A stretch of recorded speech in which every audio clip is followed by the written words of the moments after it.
Welcome back to Why Blank Lost. I'm David Bloomberg, and I hope those of you who are celebrating Thanksgiving the past few days had a great one.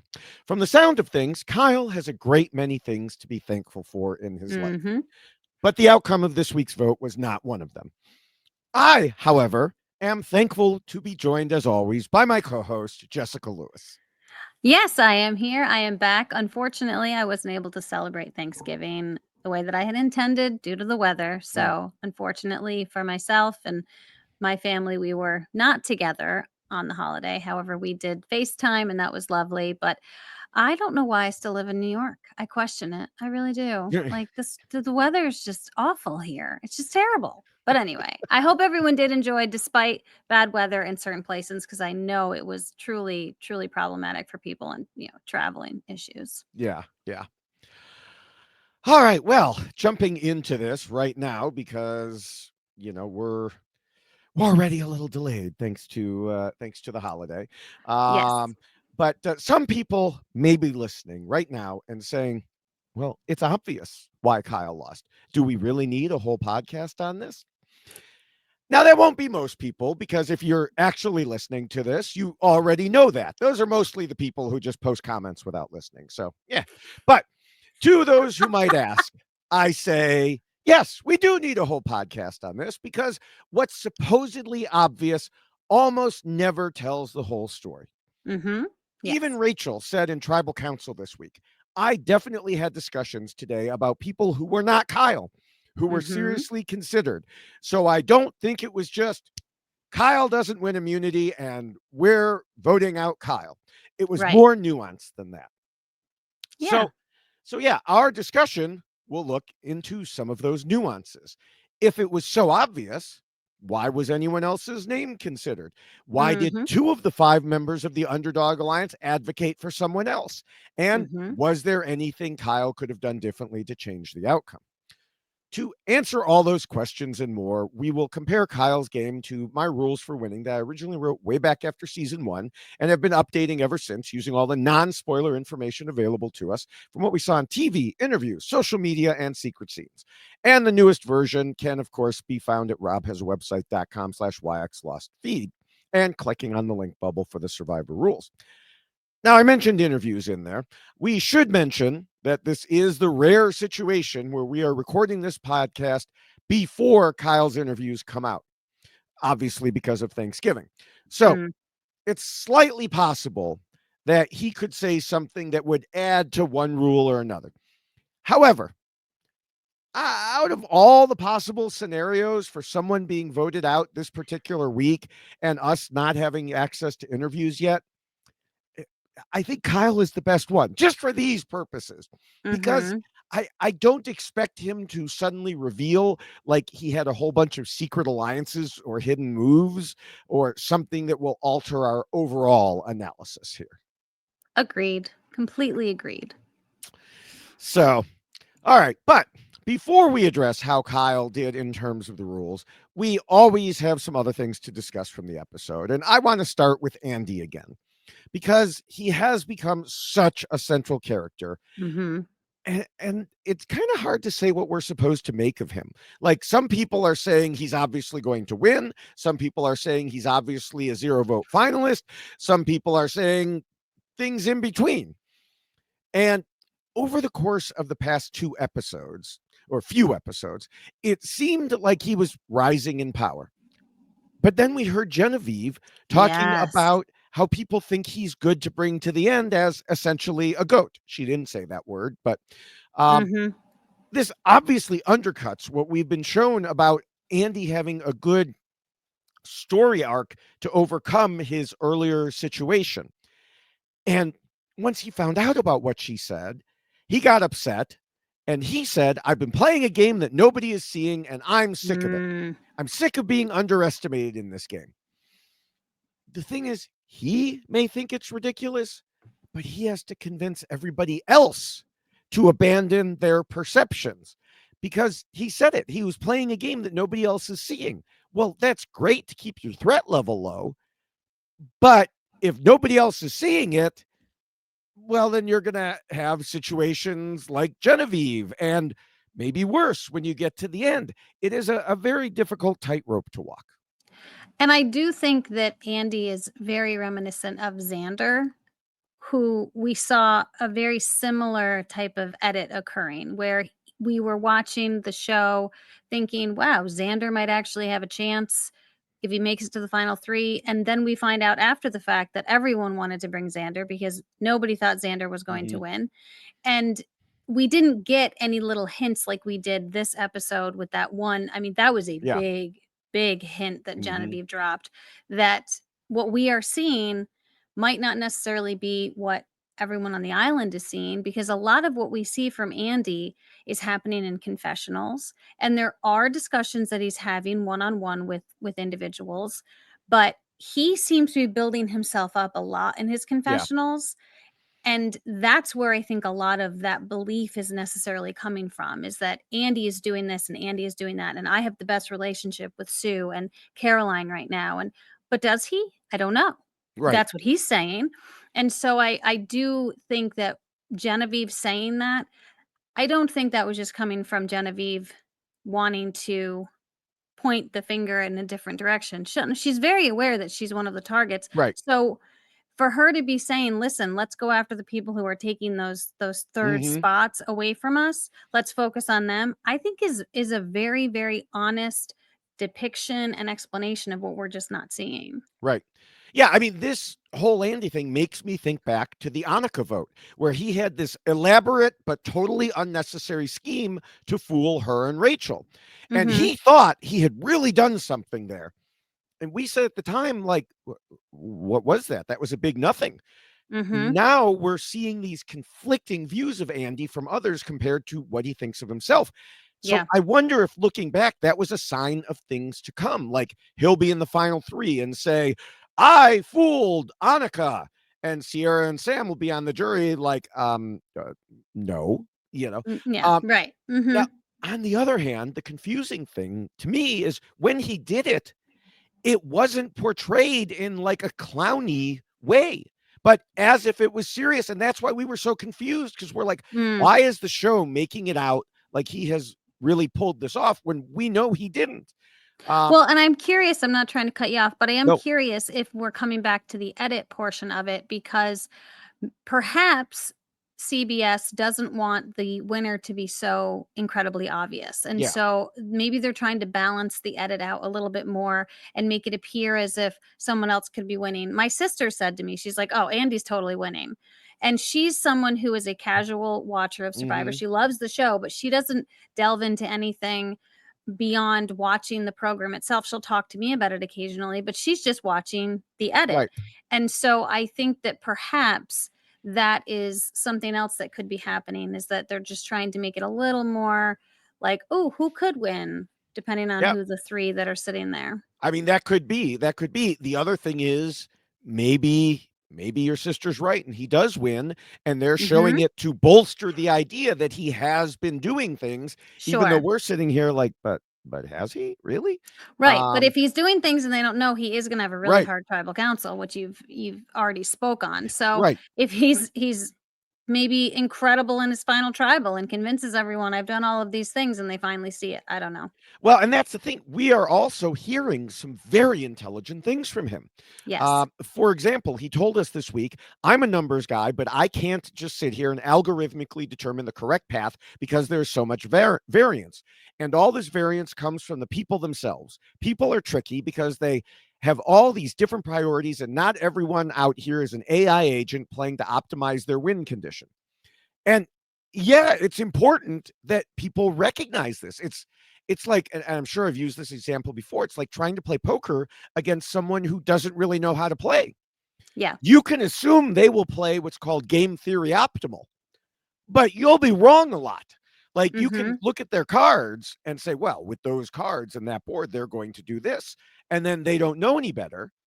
And you end up like, oh, okay, I did not expect that. Mhm. Right, right. And the same is true of Survivor, if that people don't always play optimally. Yes. Yeah. And I think it's going to be an interesting last few episodes to see where he ends up and how things Mhm. shake out, because I am very curious about this group of people who are left, because there is this idea that if two of them are the two people that everyone else wants to go to the end with, it's going to become very, very Mm-hmm. interesting when they have to start cutting people that they necessarily want to play with and have Right. been playing with, but now they're like, but I don't want to sit next to them. I need to sit next to these two. Uh, I'm very intrigued, to say Yes. the least. Yes. I do want to also add with Andy, during tribal council, he said another very smart thing. You have to be not at the top, not on the bottom, and figure out a way to get through and not have a shot to win it, and have a shot to win at the end. Hmm. Not a direct quote, a summary there. But this is a good kind of paraphrasing of several of my rules. You can't be seen as too much of a threat. You can't Hmm. be outside the core group. You need to ensure you're in a good position to win. And again, he's saying smart things, and I don't understand why the show would portray him that way if he's going to end up as a supposed goat at the end. I'm telling you, he's reminding me so much of Xander. I was so I convinced that Xander was going to do so much better, and then Xander didn't get any votes.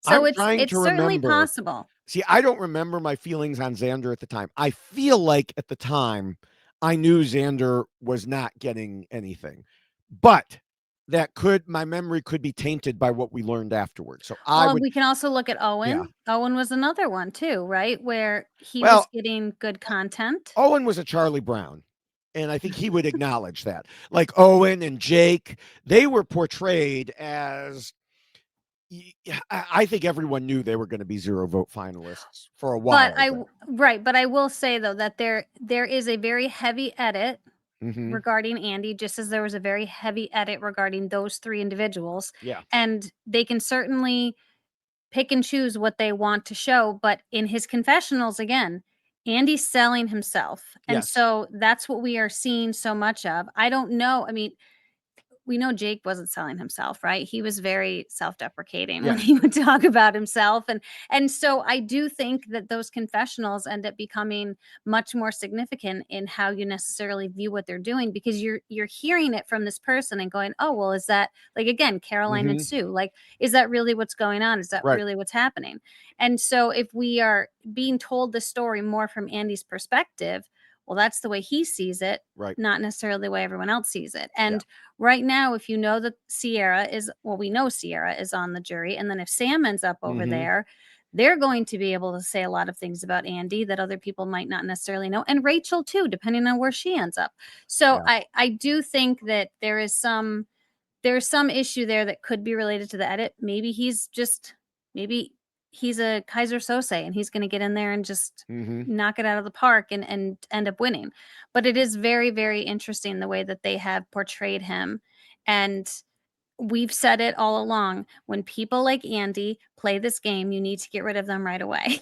Yes. Because Yes. it's like when you have that individual at the very beginning who you think I can utilize this person, I can save this person, I can tuck them under my wing, and they will be my second vote. No, no, no, no, no, no. You're not helping anyone. You're not helping yourself. Just cut your losses, because guess what? That person's going to come back later and make it Yep. very difficult for you, which we've seen Andy do. Yeah. Now, you mentioned Sierra on the jury, and I know that when Andy said one thing at tribal council, a bunch of people online like jumped on him, because they said he should not have admitted to lying to the jurors. Ah, yes. I I think what he did was perfectly fine. As a matter of fact, I was happy with it because the jurors already knew he lied to them. Right. Right. It Mhm. wasn't a surprise. So if I were on the jury, I would rather he admit it and chalk it up to Mhm. gameplay than Right. try to claim something like, "Oh, I've never lied to anyone," you Right. know, Yeah. or Mhm. avoid it. So I know we saw Sierra's reaction to it, which was negative. I think Sierra is always going to have a negative reaction to Andy, no matter what happens. Yeah. But for the others, okay, yes, you lied to me. Good job. Right. Um, Right. but maybe we were supposed to see Sierra's reaction as the jury overall as like, that wasn't a good thing to say. Right. I Mhm. think Yeah. No, I agree with that very much. so. Moving on from Andy, a primary focus of this episode was, of course, Rachel. Mm-hmm. First of all, she had a much better rock draw result this time. It was good to get the one different rock this time. And she ended up with the block a vote advantage, which is it really going to be useful? Who knows? But she also blocked one of the other people from getting the block a vote. So, Right. Sure. um, much more important than that, I think she is in prime position to keep moving forward in the game. She's in a trio with Andy and Teeny. Mm-hmm. She's also in a trio with Caroline and Sue. Mm-hmm. And she's, of course, with all four of them together in the underdog. So she's basically the intersection Yeah. of the two trios there, which means she's about as set as she can be. And if things continue this way, she will have the option of deciding which way to go as they get near the end. There's a reason a lot of people have their eyes on her as a potential winner right now. Yes, and she also does have a relationship with Genevieve and Sam Mm-hmm. because I think Genevieve and Sam are trying to, well, they have to at this point. They have to look at the underdogs and decide how do we switch things up and what can Right. we do. And Genevieve is trying to sell that why are we letting other people steal that third spot narrative, which I'm Mm-hmm. sure she's probably talking to Sam about as well. And Rachel certainly, I don't think fits one of those third spot Right. places. And so maybe they're going to try to butter her up a little bit and talk to her about that possibility. And I think Yeah. that she would listen. I'm not saying she would do it, Right. but I I don't. think they I might don't think. actually Yeah. approach her. I don't think she'll buy it. I think she is in a great position right now. Oh, yes, Somehow, 100%. a few episodes we were scratching our head and saying, why is everyone calling Rachel a threat? She hasn't really done anything to be called a threat. And now I'm scratching my head going, why is Rachel one of the underdogs? She's one of the biggest threats out there. But that's what I'm So, saying. That's why Genevieve and Sam, I think, will be comfortable approaching her and trying to convince her, like, listen, mhm, we should go to the end together because we're all on the same playing field and we're all even. So she's in an even better spot because of mhm, that, because they aren't going to be targeting her. They're going to be trying to convince her to target somebody else. yeah. And she's going to be like, no, I don't want an even playing field. I have my playing field. Thank you very much. Right, exactly. Yeah. Mm-hmm. So, all right. Do you have anything or anyone else you want to discuss before we get to the rules? I just really liked how this entire episode felt. Mm-hmm. It felt very kind of deep, and I felt like the play and I Mm-hmm. maybe that sounds silly, but I feel like we were hearing from so many of the players about how draining this game is Mm-hmm. because of the mental component, the emotional component. There's a whole lot of discussion about trying to keep emotion out of it and they can't and how hard it is. And I just felt like we were really seeing like this realization that gosh, this is a hard game. Like this will really break you down. And I just Mm-hmm. appreciated that we were seeing that and that probably stems from the 90-minute episodes, but it just felt Yeah. better because it felt like there was more to it than just a challenge and some free hot dogs Mm-hmm. or this is what the winner's going to get or whatever. And um I liked it a lot. I just thought it was I thought it just felt different and it felt more meaningful for all of the players when they were talking about Yeah.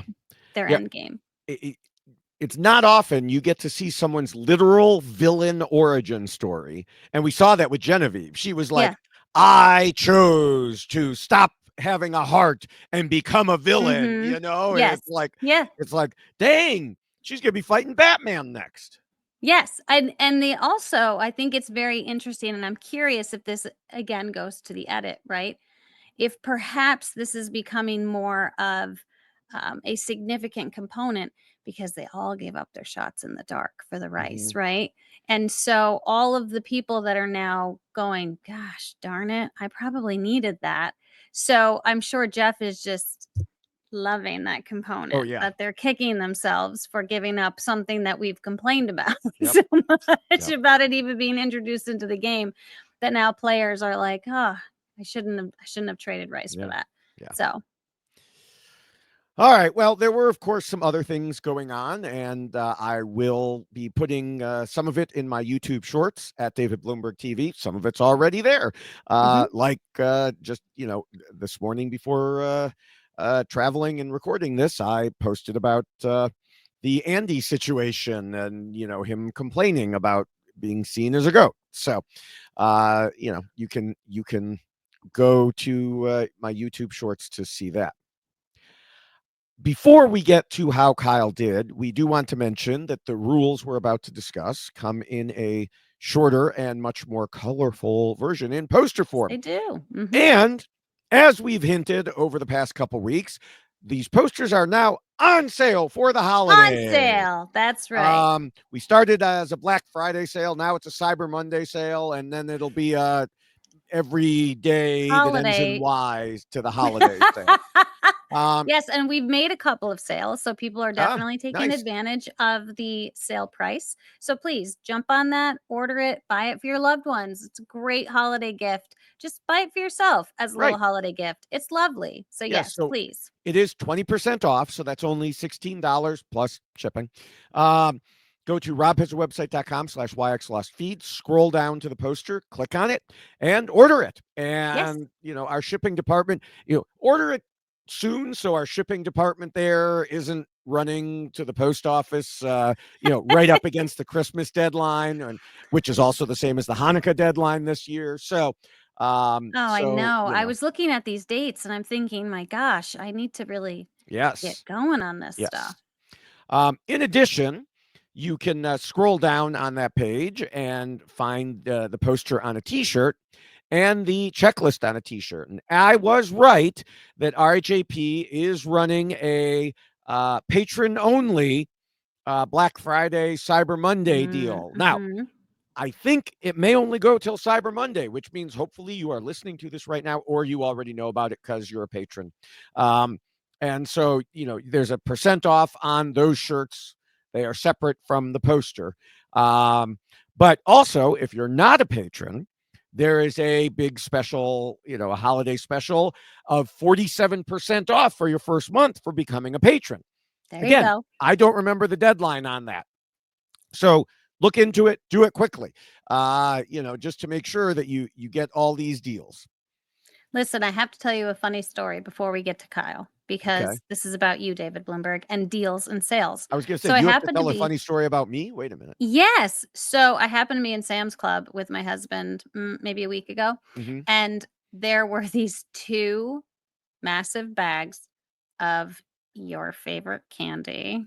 Uh-oh, which one? I have lots candy of corn, candy corn. Okay. Those nasty little things.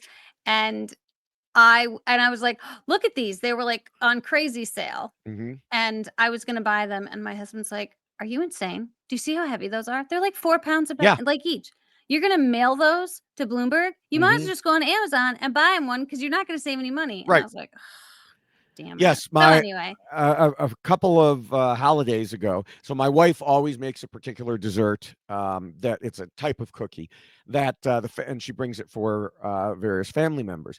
And for whatever holiday it was, we couldn't go or she forgot. I don't remember, but she wanted to get those out, so she baked them all and put them into Tupperware containers. And I went to the post office and went, how much? How much is it? Oh, yes. Yes. So I send cookies every Christmas, and at this point, I haven't gotten any. know I could send you cookies if you like. Just kidding. I send cookies. I will to my relatives that live far away from me. I do send them cookies, but it is a very expensive shipping for sure. Yes. But yes. But yes, So but it's the holidays. Maybe that'll be the next one. Why Blank Lost Cookies by Jessica. We'll work on that for next year. In the meantime, if you want the poster or anything else, again, go to robhasawebsite.com/yxlostfeed. And maybe I'll just order you your bad candy on Amazon. No, that's okay. I have some still. So you and circus peanuts and candy corn. Yeah. Ooh. All right, let's talk about fun things like Kyle. I got some mini marshmallows at Trader Joe's. So. Well, that's not terrible. No, you throw those in like a hot chocolate. I can get behind that. Or in my mouth. I don't think I would want to just eat mint marshmallows. I don't. Oh, I do. Just saying. To each their own. Exactly.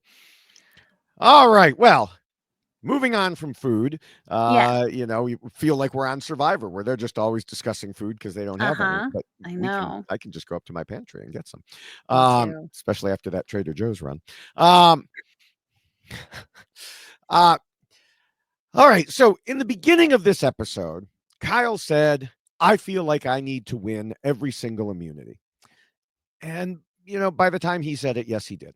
But the real question is how he got to that point. How did he end up in a situation where the only option he had was outside the scope of gameplay and rested solely on his competitive abilities?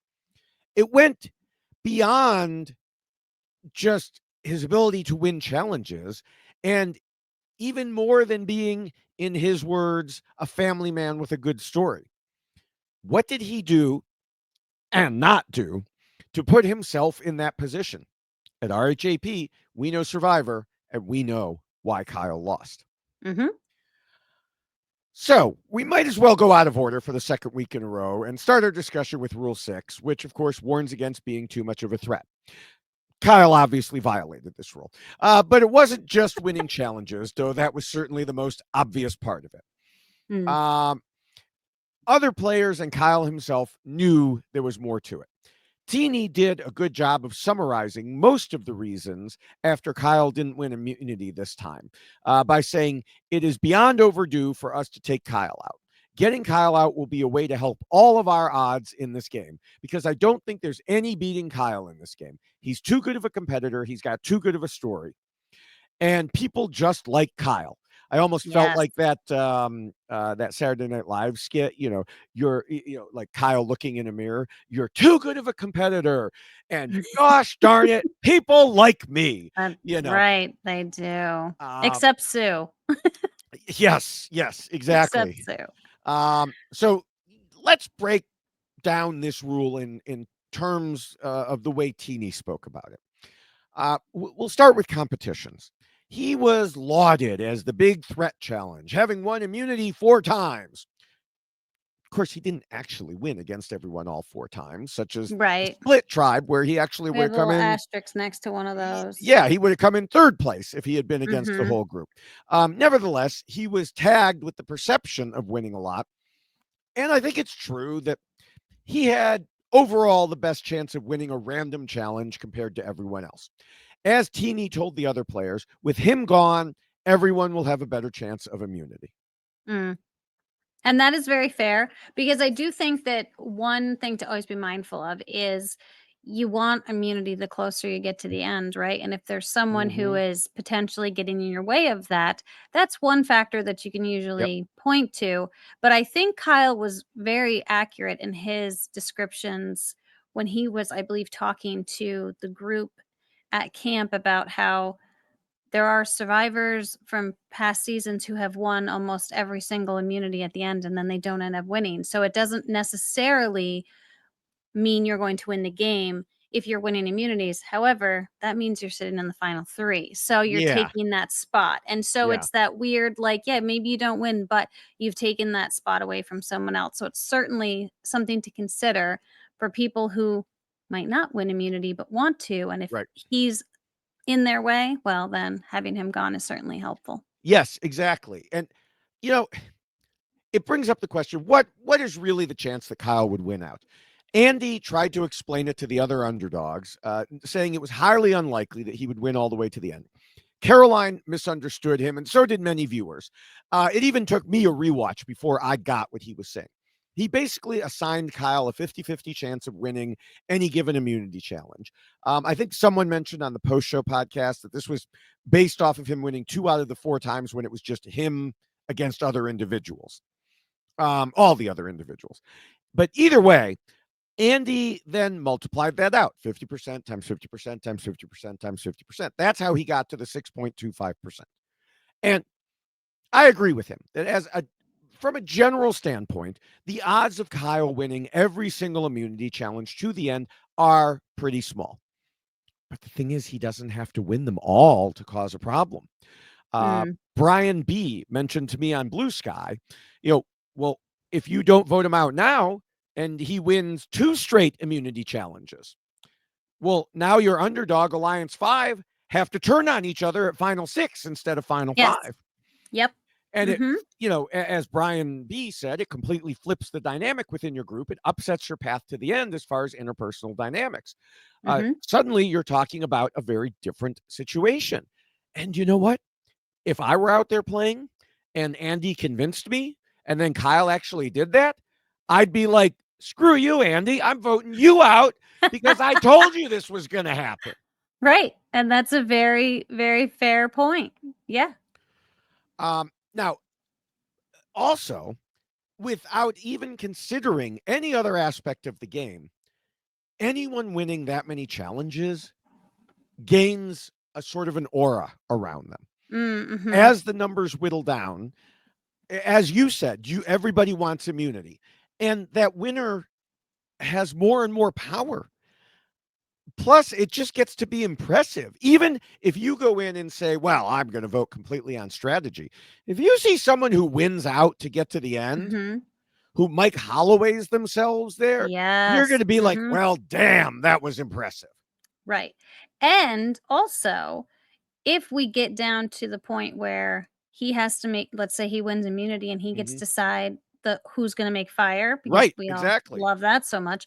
And his idea is that he brings the best to the end. He said Mhm. that from the beginning, his pregame Yeah. interviews, that he didn't want to be involved in just bringing people to the end that he knew he could beat. He's of the mindset you should be sitting next to the best. And so that in and of itself is scary for anyone who's like not a Genevieve and Mhm. not a Sam and not a Yeah. Rachel, where they're so it's that mindset as well. You put him in that position of power, he is going to be making a decision that is not necessarily beneficial for the people who are in that underdog group Right. necessarily. Right. Now, going back to Teeny's quote about why they couldn't let Kyle get to the end, the second factor mentioned was, in terms of Kyle being a threat, is that he's got too good of a story and people just like him.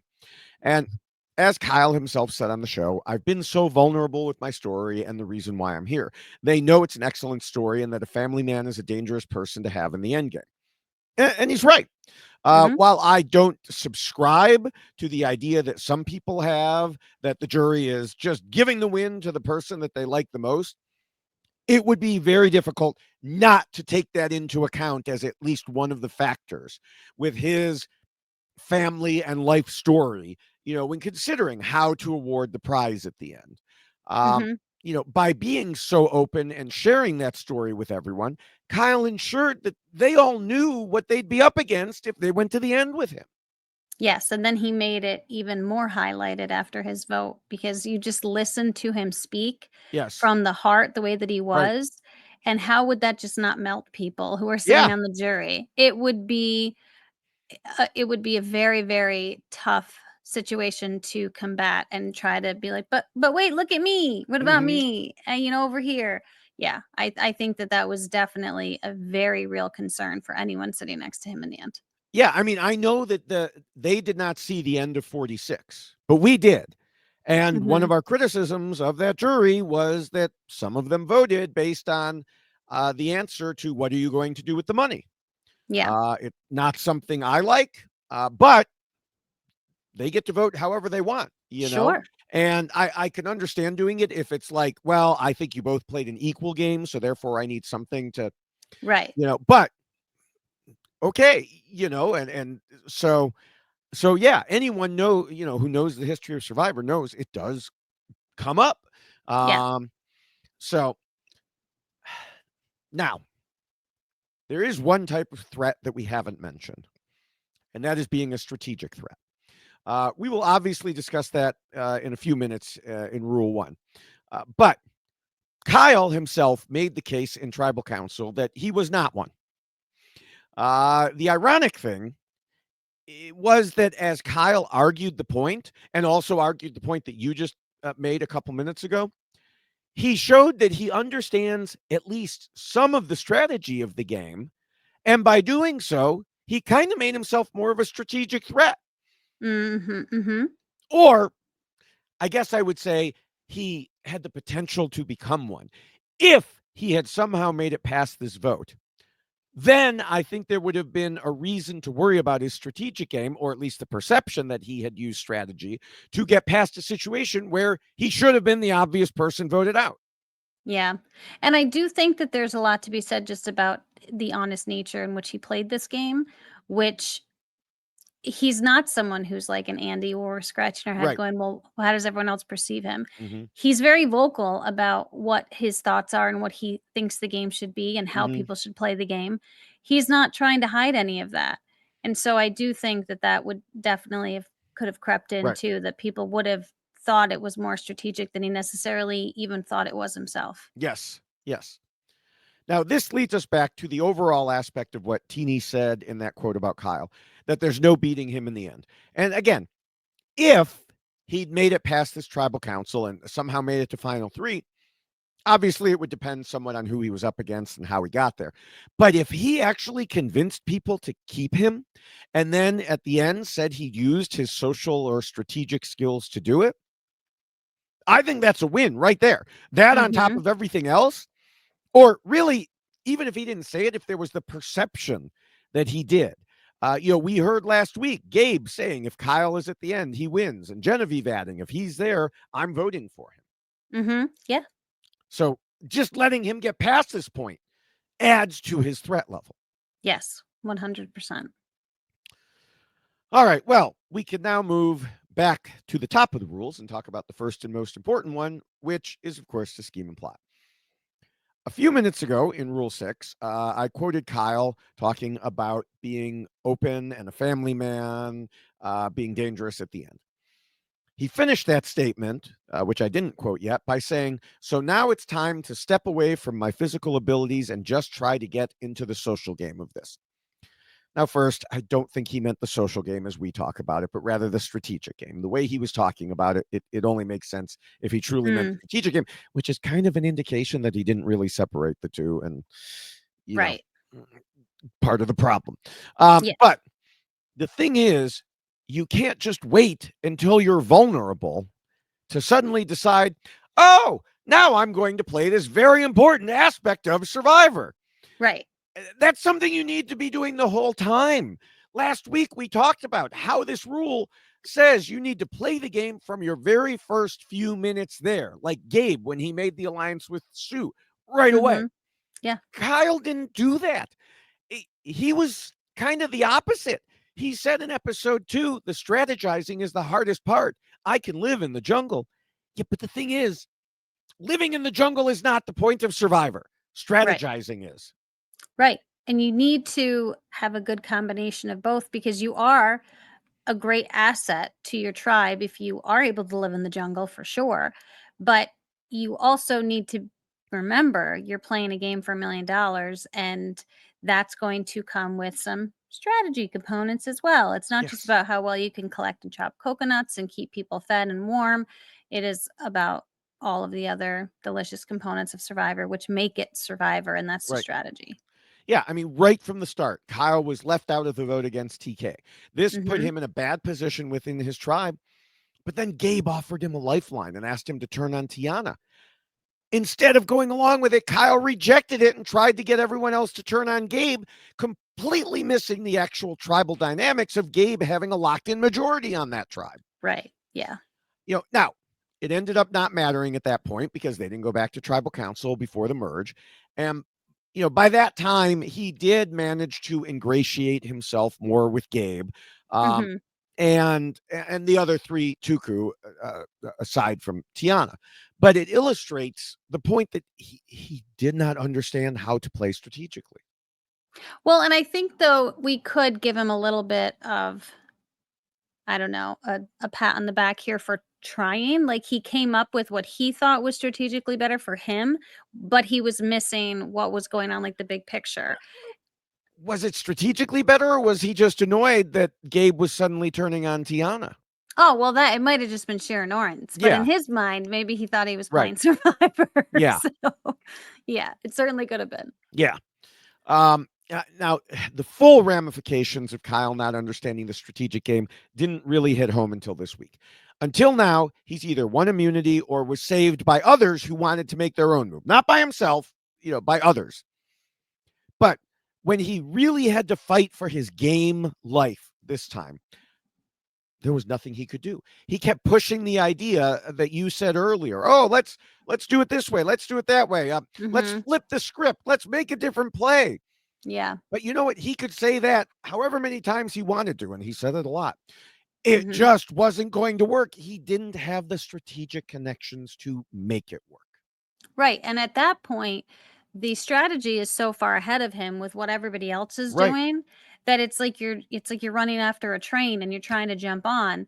It's not gonna work for you because they're already going and they're like, "Why do we need to change things now? Like, we're good. Like, we Mm-hmm. know what we're doing." And this is why the conversation we had earlier about Rachel. Like, yeah, I don't think that Rachel will necessarily change the trajectory that she's moving on, but that's not gonna stop other people from trying to do that. And so I think he's just it's like he got there a little too late because he wasn't doing it at the beginning because he didn't have to. And when he had to, it was just everyone was already on their way. Yeah. Yeah.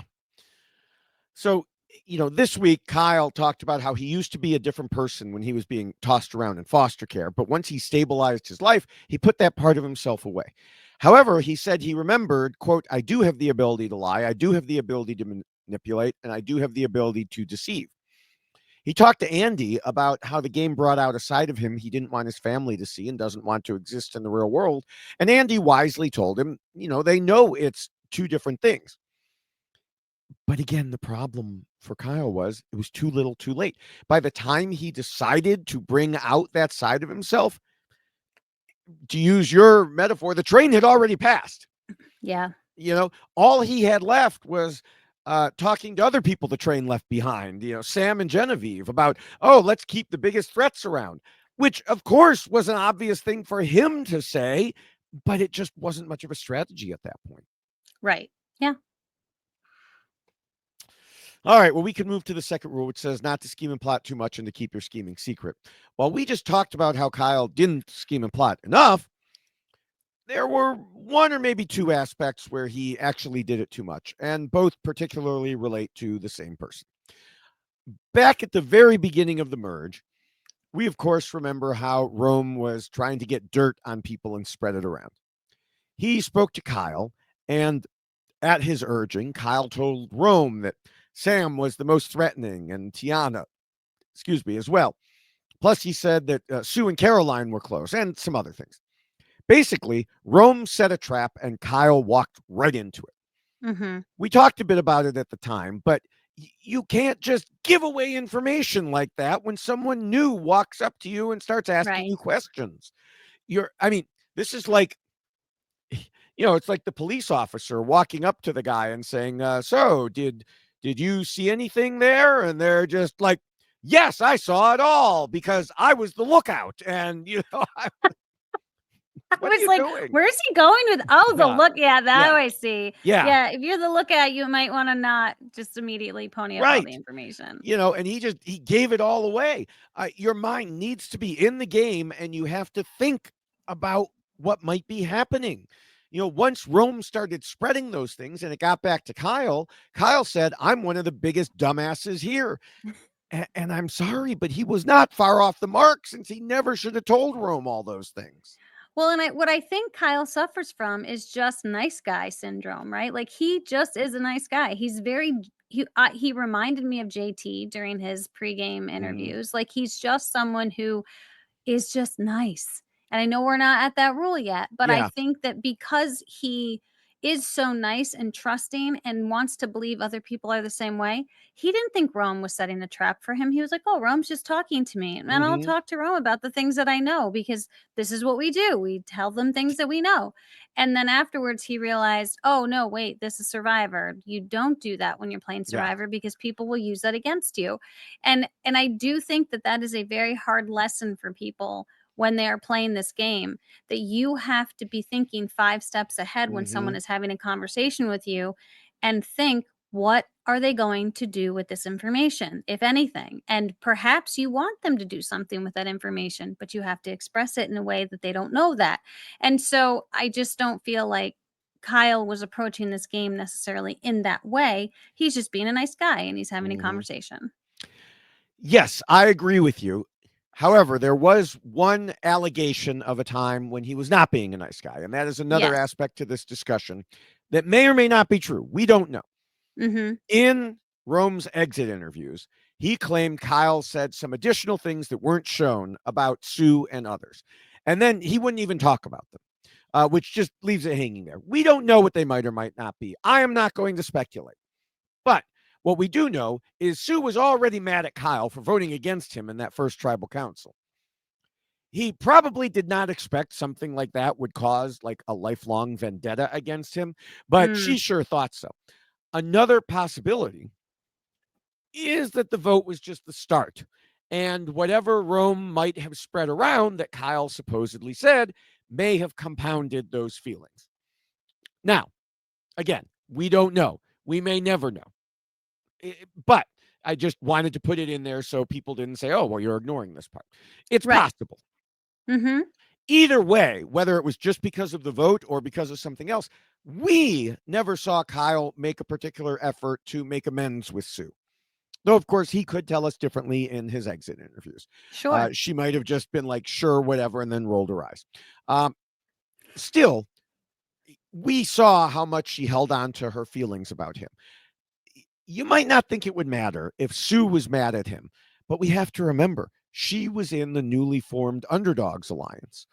And everybody in her alliance and in the game and outside of the game and throughout Fiji and through the world knew how pissed she would be if they didn't go along with voting out Kyle at this point.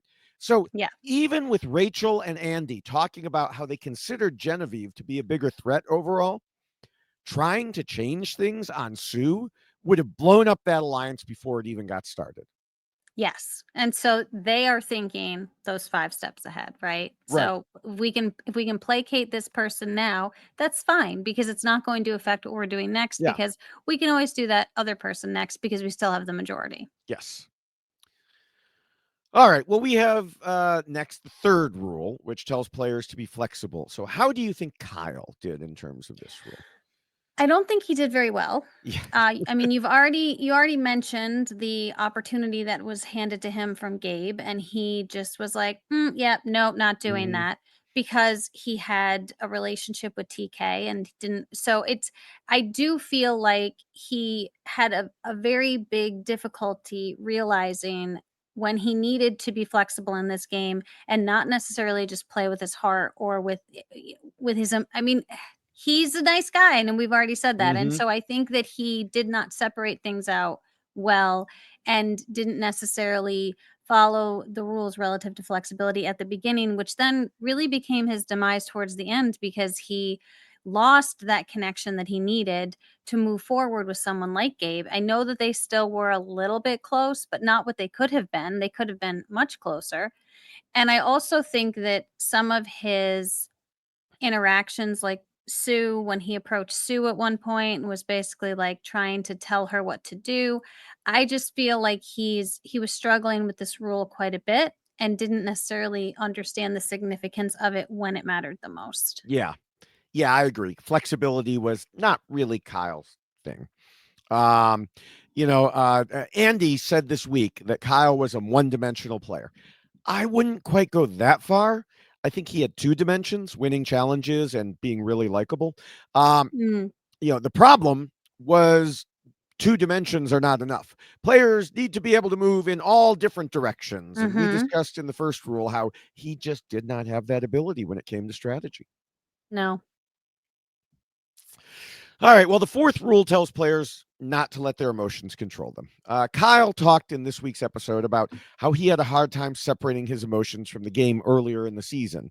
And he added, I'm realizing now that you have to separate your emotions and who you were, and you need to be able to adapt and be somebody that you need to be out here if you want to go the distance. There was a lot of different and needs in there. Wow. Needs, and there was a lot of Yeah. needs.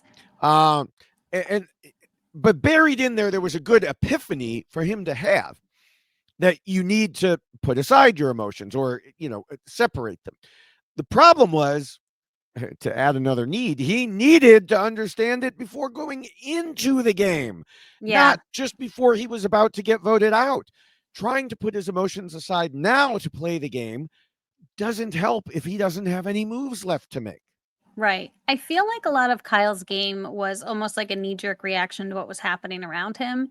And so I think that this is another one of those moments where we Mhm. see him going, "Oh, wait, no, I'm not supposed to do that. I'll Yeah, stop doing that now." And it's yeah, like, well, too late because right. it's already this far into the game and you can't change that. And so I do think that he realized much too late into the game that you can't do that.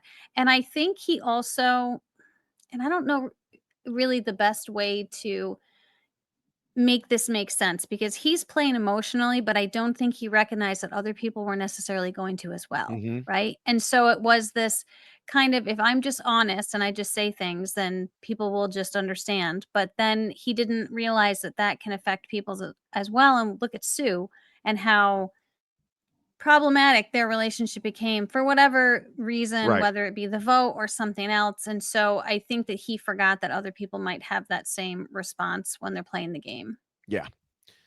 Yeah, and that kind of leads us nicely to the fifth rule, which reminds players they need to pretend to be nice and play the social game. Now, we already talked in the sixth rule about how much everybody likes him, except Sue. Um, do you think that translated to the game in terms of this rule? I think there's a world in which it did because people were considering the concern they had for him in the final 3, right? And so Hmm. if he's sitting in the end, then people must be recognizing he's got a great story, but that means it's got to be likable too, right? There's got to be Hmm. something about him that would make people want to hear that story and go, "Oh, this guy like really Yeah. deserves this money." And so there is this weird combination there that even though it might not have necessarily been the way he was playing the game, he couldn't put that part of him aside because he just was. That's who he was out there. But then the idea of him sitting in the final 3, and I think he highlighted again, even though it was after the fact when he was voted out, what that final 3 could have looked like because Right. you would hear him say these things and you couldn't help but like the guy. Yeah. Yeah. Now, Kyle said back in episode 2 that he wanted to show nice people can win the game. I said at the time that nice people can and have won the game. Mhm. The thing is, being nice in and of itself isn't going to cut it.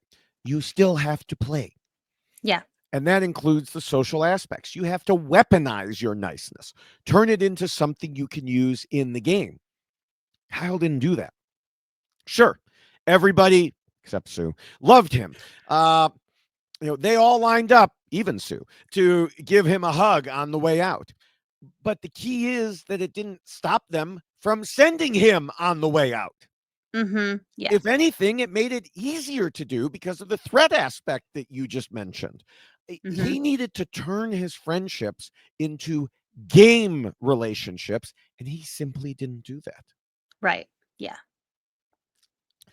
All right. Well, the seventh rule covers idols and advantages in game mechanics, and Kyle really didn't have much to do in terms of this rule.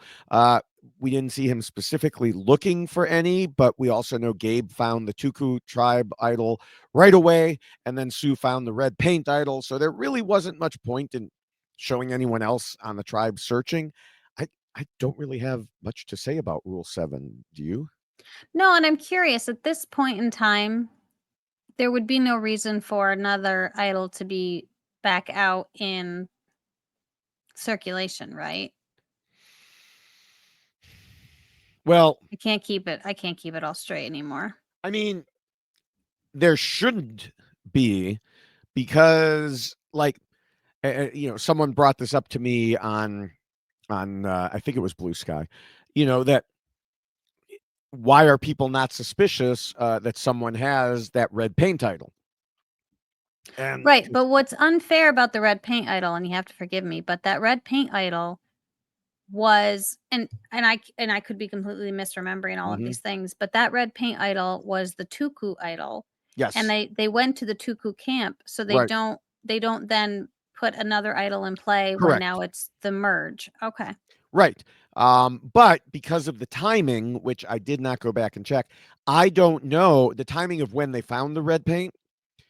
they may think it was a merge idol. They may not realize it was a Tuku idol. Oh, I see. Okay. And so they may not have it narrowed down to, oh, it must be Sue or Caroline who have this idol. Understood. Um, we don't know. But they We don't, haven't seen conversation about it. right. But they don't put another idol out when it's a merge. Okay.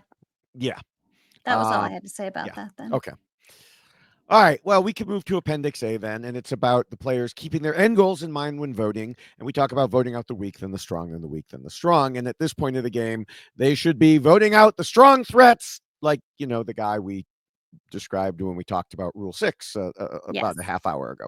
Um, but we also know there were two people within the Underdogs Alliance who seemed to want Genevieve to go instead. And they had some decent arguments, although we somewhat shot down Andy's math argument earlier. The problem for Andy and Rachel was that, as we discussed earlier, everybody in the group knew that if they didn't vote out Kyle, Sue would be super pissed Mm-hmm. and possibly break up the alliance. And it was also clear from the way Caroline talked about Andy's math when it came to Kyle winning immunity challenges that she was not particularly interested in having that discussion either. Right. So, good reasons or not, they were in the minority opinion. I I tend to agree with the majority here that the risk of keeping Kyle around was just too high, and I'm disagreeing with Rob on this one because he said either on Know It Alls or on the Patron Call-In show or both that in if he were there, he thinks Genevieve poses the higher risk because Kyle is a known quantity. I would flip that around. Everyone there knows that Genevieve is the super sneaky one. They know how she's been acting. It's hard to be sneaky and turn people against each other when everyone already knows that your game is being sneaky and turning people against each other. Mm-hmm. Yeah. So, as long as they stay firm in that, they really don't have anything to worry about with Genevieve. Right. And I think we return back to the probability or possibility that he would win immunity and then what effect that would have on their numbers as far as voting is concerned. So I do think that that's another part of that consideration that makes sense when you have the opportunity to do that, so you're Right. not affecting the 5 that you have sooner than you necessarily want to turn against each other. Yeah. Yeah. Now, right now, the season, and I'm not the first person at all to say this, seems to be broken up into threats versus underdogs. Yes. And we are once again seeing the situation where when one threat falls, the threat dominoes continue afterwards. Mhm. So Sam and Genevieve really had no say in the matter this time. Right. And they may not for the next 2 weeks. However, I mentioned this earlier. It is interesting that Rachel has managed to switch from being seen as a threat to being one of the threat hunters. Mhm. And like I said earlier, I think it's funny that what she's doing now is a lot more threatening than what she was doing when she was labeled a threat. Right. But like we always say, it's about perception. Mhm. Yes. So yeah, I mean, I think the underdogs all believe that they are keeping their end goals in mind in these votes, but some of them are missing that Rachel may be the biggest threat there. Mhm. All So, about perception. yes. All right. Well, we can move to Appendix B, which discusses the jury phase, including preparing yourself for being in Final Three and also preparing the jury to want to vote for you. I think Kyle more or less unintentionally prepared the jury to want to vote for him by just being Mhm. himself, as we discussed in Rule 6. Um, but one area where he, of course, needed to do more was the aspect of strategizing that we've also talked about. He did not do anything in particular to set himself up better as a specific plan. Yeah. Yeah. No, I think that Kyle certainly struggled with the long-term game here as far as Survivor was concerned and really like setting himself up in a way that was going to get him to the end Mm-hmm. with the people that were going to like support him wanting to be there, unfortunately. Yeah. Yeah. All right. Well, it is about time to wrap things up. What are your final thoughts on Kyle? Well, Kyle is certainly someone who I think knew himself well coming into this game. He talked about his biggest kryptonite being that he always wants to see people happy. I don't like causing pain. I don't like causing distress. Having to jump through all the hoops and the different challenges I've had growing up and all of the sadness along the way, the last thing I want to do is hurt people or make people feel like they're not going to achieve their dreams. Then why are you playing Survivor, Ah, Kyle? My gosh, all of those things that you just said is everything you have to do to play Survivor. And I appreciate the fact that he doesn't want to hurt people. And I appreciate the fact that he doesn't want to cause people distress. And I appreciate that he doesn't want to destroy people's dreams. But that's what you do when you play this game. mhm. Everyone's dream gets destroyed except one person, right? So it's unfortunate that Kyle walked into playing Survivor with that mindset and not realizing that he was going to have to do all of those things and he needed to find the balance. We have had nice people win Survivor. You've already mentioned it. He reminds me so much of JT, and JT won. Mhm. And JT was a nice guy, but he got there. And He was a so, nice guy till he totally threw his best pal in the game under the right. bus. But he figured it out, right? Right. And so it's one of those situations where you have to find that balance. You can be the nice guy, but you can still Mhm. be the nice guy that wins. And unfortunately, Kyle didn't put himself in a position to be the nice guy that would win because he didn't formulate the strategy to get Right. there. And then he was relying so heavily on his need to win challenges that he forgot that there's a whole other level to this game that he should have been doing way at the beginning and he didn't. So Mhm. unfortunately, Kyle walked into this game without having a plan. And I know I've said before, you can't necessarily come in with a plan because you don't know who you're going to be playing with. And so you might not get what you want Right. as far as your plan is concerned, but you have to have some type of a plan. And coming in knowing you don't want to hurt people, that's not enough of a plan. You have to figure out how you can hurt them. And then they still want to vote you as the winner in the end. And Yeah. unfortunately, Kyle did not do that. Yeah. Hey, we need more people like Kyle in the real world who don't want to Yes. hurt people and are so Yes. concerned. Just not in Survivor. Yeah. Um, yeah, I said last week that while Kyle worried Gabe would come after him, that really wasn't something to be concerned about because everybody was coming after him if he lost immunity. Mm-hmm. While perhaps saying everybody was a very slight overstatement, it was certainly enough people that it didn't matter what he did last time. I also said last week that we knew Gabe was a big threat. His tribe mates knew it and he knew it. Now, take that and multiply it a few times over and apply it to Kyle. Uh, he said at the beginning of the episode that he felt like he had to win every challenge or he was in trouble. He was right. Heck, many viewers were surprised he wasn't voted out a couple weeks ago when he didn't win, thanks to Genevieve putting the focus on Saul. This time, in a similar situation, the others chose not to go after Genevieve and took out the main target instead. We always say that just because the reason for a person being voted out seems obvious doesn't mean that's the whole story. Like I said at the beginning of the podcast. And that is the case even for Kyle. Yes, he was, of course, a huge threat in challenges and in terms of being well liked. If he had managed to make it to the end by using some strategy or convincing people he wasn't actually as big a threat as he seemed, that would have made him even more of a threat to win. But that's the thing. He would have needed to use strategy or convince people to do things that went against their own best interest.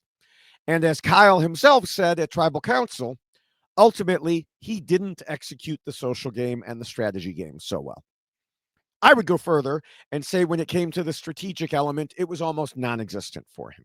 It's easy to see why Andy would say Kyle was a one dimensional player. Kyle wanted to show nice people can win the game, and they can win the game. Many of them have won the game. I could go through a list, but I'm not going to. And Kyle is indeed a nice guy. But being nice isn't enough. You can't just be nice the whole way to get to that point, to get to the point of being at the end. Kyle finally started to recognize that just as he was about to be voted out. But as I said earlier, that was far too little, far too late. You can't make yourself into a huge threat. Keep piling it on and then expect to escape by just saying, please, please don't vote me out. Kyle had to do something different along the way. The primary way to have avoided that situation was to play more strategically. So he would have had allies to rely upon rather than just a bunch of friends and Sue. Another way would have been to maybe not win immunity challenges over and over again once he realized he was being looked at as a threat. Genevieve was right that once you get the stamp of being a threat, it doesn't wash off. Usually. But there are ways around it. Look at Rachel. She is now in an alliance with one of the people who was previously trying to target her as a huge threat. More than that, look at people in the past like Tyson, who played up his shoulder injury to reduce his own threat level. There are ways around it, but it involves more than winning challenges and being a really nice guy. He needed to play other aspects of the game, like the most important aspects.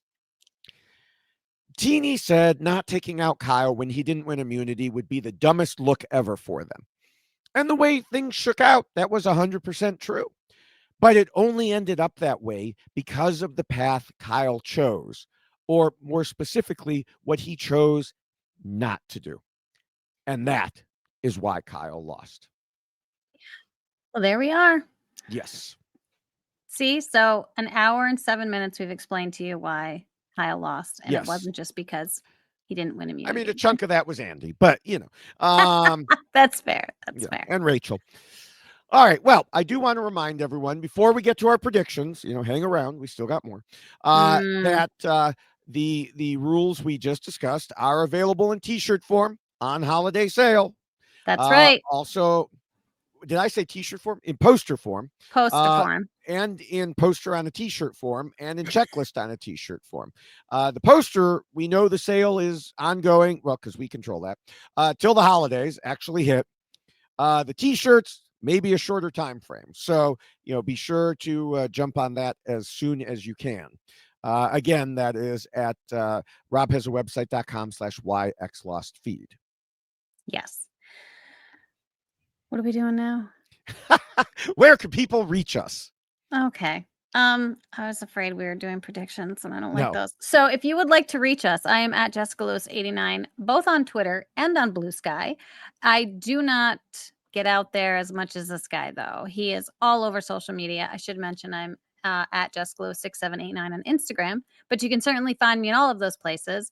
David Bloomberg is a social media guru, and he has so many places all over that he has one linked tree that allows you to see all of the ways in which you can find David Bloomberg with all of his content. So there it is. David, take it away. Yes, you can find that at linktree/David Bloomberg with a dot before the EE in the URL.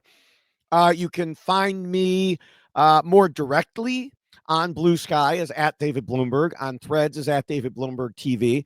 I am still on Twitter as at David Bloomberg, but I'm not encouraging that anymore. I am definitely pulling away from that. I am posting things there. I am not live tweeting the episode there anymore. So Blue Sky is where it's at. And for all of RHAP, a lot of people have jumped there and a lot of Survivor discussion. So yes. I am, of course, also on the video platforms, YouTube, TikTok, and Instagram as at David Bloomberg TV. I've been posting 2 or 3 or occasionally more videos per day. I'm now over 42,000 subscribers on YouTube, just past that. So I encourage people to join the fun there. Of course, right now I'm posting clips like, mostly from Survivor, the Summit, House of Villains, and of course, the Traders Canada. Speaking of the Traders Canada, I am still co-hosting the Tradar podcast. That's TRAIDAR for the Traders Canada Season 2. We have the finale coming in just one day as we're recording this. We will be having the winner of Season 1 as our guest for the finale Season 2 podcast. So nice. You can look, look for that in a couple days. Excellent. All right. Well, now it's time for predictions. I'll go first. I'm probably going to agree with you. Okay. It's just, that's generally just a good thing to do, is just agree with you. It is at this point. So the preview showed us Genevieve making a fake idol, or maybe doing something with Sam's expired idol. Andy appeared to be working with her and Sam, while Sam said Andy is the straw that stirs the drink, and this is what he's been waiting for. And Andy saying this is the biggest heist on Survivor. So the preview at least wants us to think Andy is flipping to work with Sam and Genevieve. The thing is, I don't believe it for a second. I know I think it was Know It Alls. Again, I listened to Know It Alls and the Patron podcast back to back while I was driving. So get a little confused between them. But there was some consideration that maybe what will happen is Genevieve or Sam will show the idol. The underdogs will say we have to split the vote 3-2. And then maybe Andy will use this to jump with Sam and Genevieve to vote out one of the underdogs because it'll be 3-2. Sorry, I don't buy it. First because it's a preview and they notoriously mislead us in the previews. More importantly, because Andy is a numbers guy. Yeah. And it would be silly to jump from a 5 to a 3 at this point. Yep. So he would jump over with Sam and Genevieve, get rid of one of the other 4, and it would become a 3-3 with everybody pissed at him. Yeah. So I think he is just misleading Sam and Genevieve, much like he was misleading Annika and Rachel earlier this season. And I say that with both meanings, that in his mind, he's making a big move by doing it. And also that in reality, it's not going to matter because the target was going to be the target anyway. So when Andy says this is the biggest heist, I think we're going to see it's actually not. I think it's going to, unfortunately for people who like big swings and big surprises, I think it's going to be the obvious. Genevieve will be going, and, she would have been going anyway. And I agree that it's going to be Genevieve, but I do feel like maybe what Andy is talking about is the big heist being he's going to pull the wool over Genevieve's eyes, right? That he's going to That could convince be. Genevieve that this is what we're doing. Mhm. And that one, and I know we, with the previews Right. sometimes, but that she's like, oh my gosh, if this works. Right. So I think that perhaps he's trying to lure her in because he was so dead set at wanting her to be gone that I would anticipate, yes, he is a numbers guy and he's going to try to smooth things over with her. So then he has convinced her in some way that things will be fine. Maybe she doesn't, fear, maybe she doesn't try so hard. I don't know. He tries to keep her in line, and I think Genevieve is going to go home. Yeah, and that would be another similar situation to what happened with Annika. Yeah. Genevieve is going anyway. He runs this plan in the background. Haha, I've convinced her. And then they vote her out, and it really has no impact. Right. But he So, thinks it does. yes. Yeah. All right. Well, as we wrap up, I want to once again encourage people to check out the RHAP patron program at robhasawebsite.com/patron. As I mentioned, currently there is a big 47% off your first month sale. And I don't know exactly how long that goes, so hurry up. And of course, you get access to all the special podcasts like the Patron Call-In Show I was just referencing, and the Facebook groups and Discord, and you get to support our show and everything on the network by becoming a patron at robhasawebsite.com/patron. Yes. Also, make sure you're subscribed to all of the RHAP Survivor podcasts by going to weknowsurvivor.com. You can see all of those podcasts there. You can select your podcast service of choice. There's a ton of great content there from the Know It Alls, the B&B, Survivor International, Purple Pants podcast. It's all there in one place, in one feed. So go and do that. You definitely should do that. There is so much incredible content. We would like to thank everyone who is in charge of making this all happen for you all. Thank you, Scott St. Pierre and Jessica Sterling, for the producing, the editing, and just the incredible work that you do, not just for our podcast, but all of the content that you just heard David Bloomberg But speak mostly ours. about. Mostly ours, yes. And then we also would like to thank the RHAP staff and team for all of the work that you do. There is so much that goes on behind the scenes. You have no idea. So you should definitely support RHAP in every way that you can. If you love this content as we do, please support. And then thank you, Doug, for the art cover that you've created for the Survivor podcast. We really appreciate that very much. It's beautiful. And Will from America for the theme song that you hear. If you are just listening, not looking at our beautiful faces, you can hear the beautiful tunes of Will from America. So thank you for that. We appreciate it. And David Bloomberg, this has been lovely. Thank you so much for the after holiday moment that I've been able to spend with you. It's been so Oh, well, nice. thank you. Yes. Yes. Thank you for joining me once again for another great week. Thank you for your flexibility in scheduling as we've had to do all this. It was Following the rules, being flexible. That's right. That's right. Especially this time. So, everybody else, we will see you really, it'll be less than a week. It'll seem like just a few days by the time we see you again, or at least you see us. But yeah, looking forward to the next episode. And till then, see you next time. Bye. Bye.